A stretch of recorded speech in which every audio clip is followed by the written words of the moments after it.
ফলতা নিয়ে সবার মনেই প্রশ্ন ছিল, আর ফলতা হচ্ছে ব্ল্যাক স্পট পশ্চিমবাংলার ইলেকশনে, এবারের 26-এর সাধারণ নির্বাচনে। এত কড়াকড়ি করার পরেও লোককে চমকা ধমকানো হচ্ছে এবং লোক রাস্তায় এসে প্রতিবাদ করছে, ওদের ভয় দেখানো হচ্ছে, ভোট দিতে দেওয়া হচ্ছে না। তো স্বাভাবিকভাবে এক একটা বুথের ওরা হিসাব দিয়েছেন কেন কোথায় রিপোলিং হচ্ছে। এটা খুব দরকার ছিল।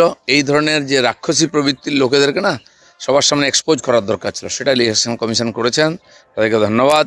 বাংলার মানুষ বহুদিন এগুলো সহ্য করেছেন, ফলতার মানুষ বহু বছর ভোট দিতে পারেনি, এবারও ভোট থেকে আটকাবার চেষ্টা হয়েছে, তার সমাধান বার করেছে। কাল ভোটের রেজাল্ট কি ভাবছেন, কি হবে আর কি?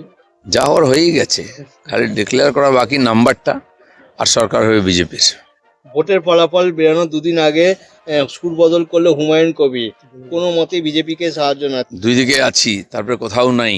এই রাজনীতির দিন বাংলায় শেষ হয়ে গেছে। মানুষ ক্লিয়ার কাট মেজরিটি বিজেপিকে দেবে। টিএমসি সব জায়গায় গিয়ে গন্ডগোল করে নিজের অস্তিত্বটা ধরে রাখার চেষ্টা করছে কালকে 4 তারিখ অবধি, তারপরে খুঁজে পাবেন না। সেই জন্য আগে তো আমরা এইসব কমপ্লেন করতাম, পুলিশ আটকাতো, আমরা রাস্তায় বসতাম। এখন ওদের নেতাদের বসতে হচ্ছে রাস্তায়। তারপরে যেখানে কাউন্টিং স্টেশনে গন্ডগোল, আমরা কমপ্লেন করতাম, আমাদের এজেন্টদের মেরে ভাগিয়ে দিত।